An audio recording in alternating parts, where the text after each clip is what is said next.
mysterious sleepscapes. Tonight, I'd like to tell you a real story that happened a long time ago when I moved into my grandfather's apartment.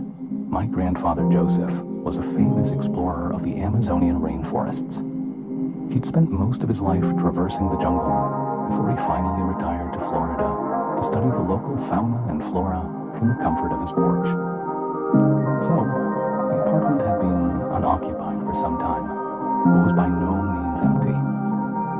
I was cleaving my way through the overgrown tropical houseplants and stacks of paper, old jars and bottles, when I found it on the top shelf of the closet. At first, it just looked like a glass bottle, wide, with a narrow opening at the top, and maybe a little moss or lichen inside. But then a glint of water caught my eye.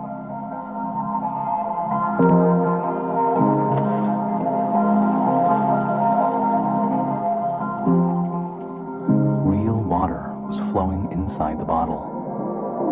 I thought, at first, that it was condensation. I rubbed my eyes and looked closer. It was tranquilly cascading over the bare, ragged rocks.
Its mysterious fluorescent glow was reflecting in the rocks. As I wiped the dust off the glass, I could make out, rain. It was raining. Inside that bottle was a tiny little ecosystem with its own weather. I leaned in, peering at the tiny, spreading tufts of moss on the rocks.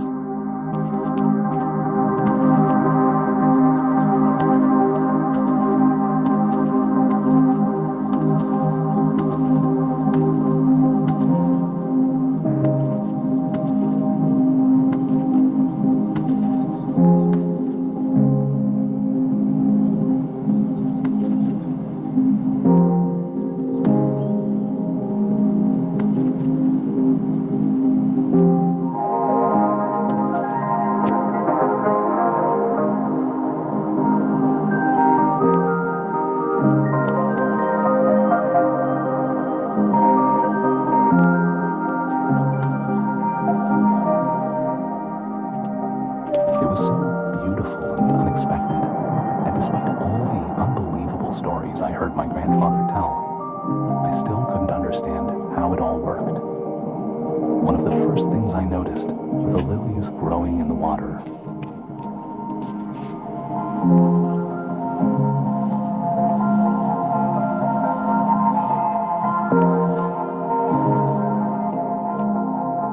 Incredible. Those bright pink clusters of petals and burnt orange centers. They were like tiny fireworks in the water.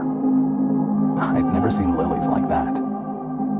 These delicate flowers were accompanied by the lily pads serenely sitting on the surface.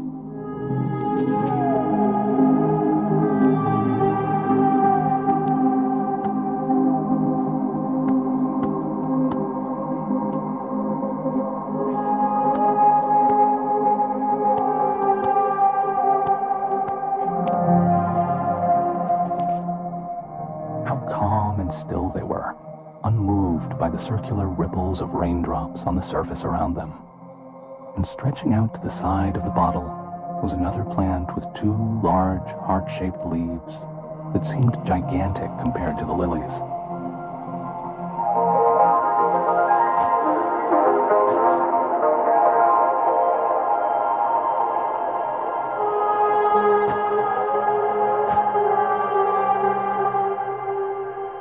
The little droplets of water glistened in the light, and it was then I noticed that this tiny world was inhabited. It must have been, even though I couldn't actually see any creatures, because signs of life were everywhere. First, it had just seemed like a jumbled mess of moss and stones. But then, I noticed three tiny structures standing on the bases of the roots of felled trees.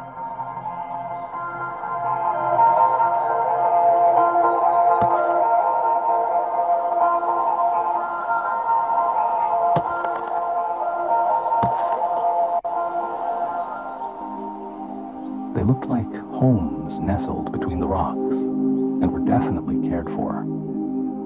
They had a simple platform with circular walls and one small opening.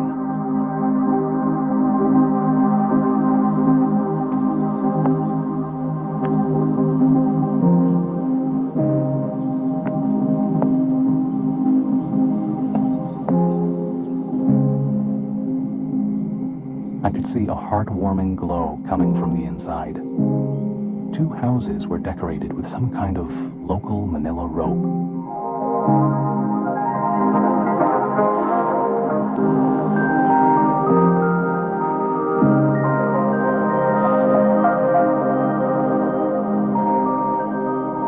And each of them was topped with a miniature band perfectly designed to let rain slip right over the buildings.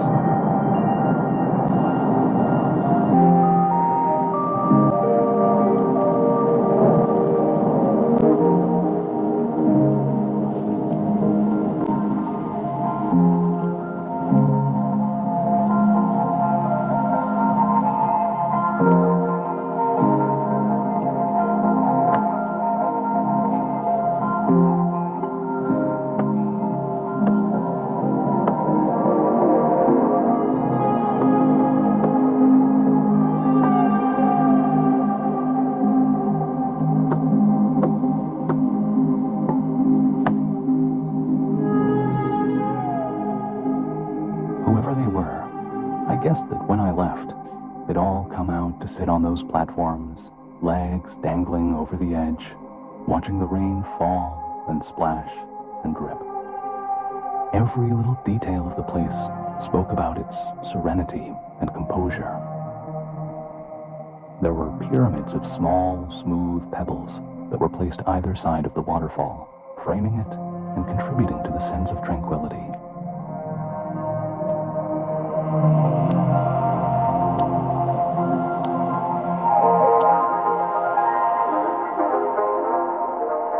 And the more I explored, the more I discovered in this placid rain garden.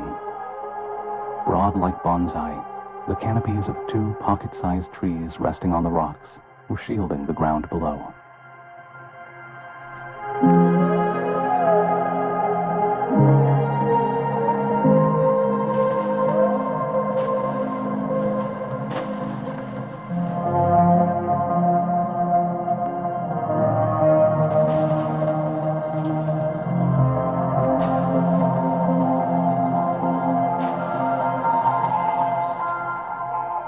Think of the most mesmerizing color that you've seen in your life, and it won't even be close to the color of those canopies. Their roots grip the rocks, unmovable, like they've been there for an eternity.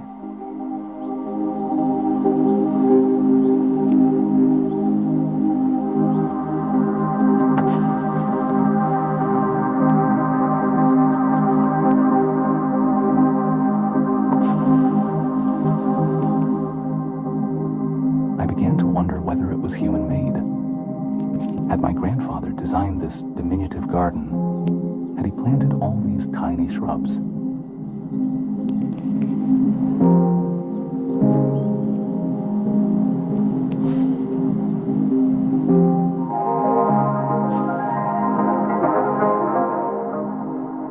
Even the piece of mossy wood seemed to be placed where it was with divine precision to maintain the peaceful balance of the place.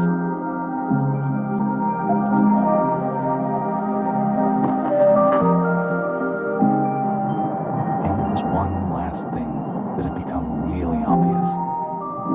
In fact, as soon as I started to really examine the rain garden, it stood out like a sore thumb. At the top of the waterfall sat a majestic temple with a base like the houses, but slightly different.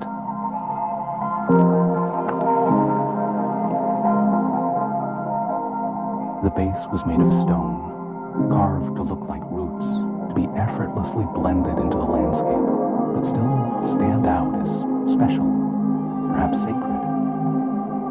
The temple had a platform as well, with pillars and windows looking out in all directions.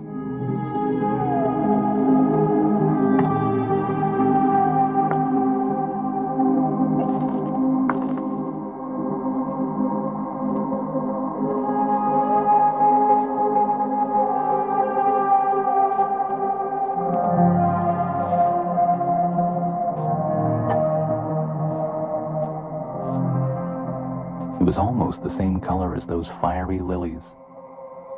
A graceful vine was winding its way around the base and walls.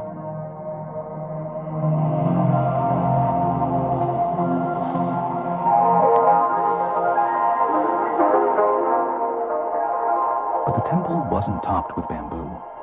It was crowned with a large domed roof.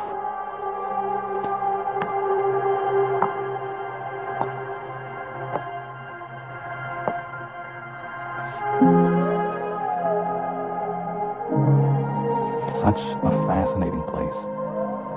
If I hadn't been holding that bottle in my hand the whole time, I wouldn't have believed it was real. I was exhausted from the cleaning and decided to take a break. I closed my eyes for what seemed like only a few minutes, but when I awoke, it was dark, and the rain garden in the bottle was gone. Later, I convinced myself that it was just a dream. But one stormy night, years later, I fell asleep to rain pattering against my window, and when I woke up, I noticed something by the rug. A single, tiny, vivid lily, almost like a firework, and I remembered the land inside the bottle. So now, as you snuggle into your covers, keep in mind this picture, and maybe the rain garden will appear for you too. Sweet dreams.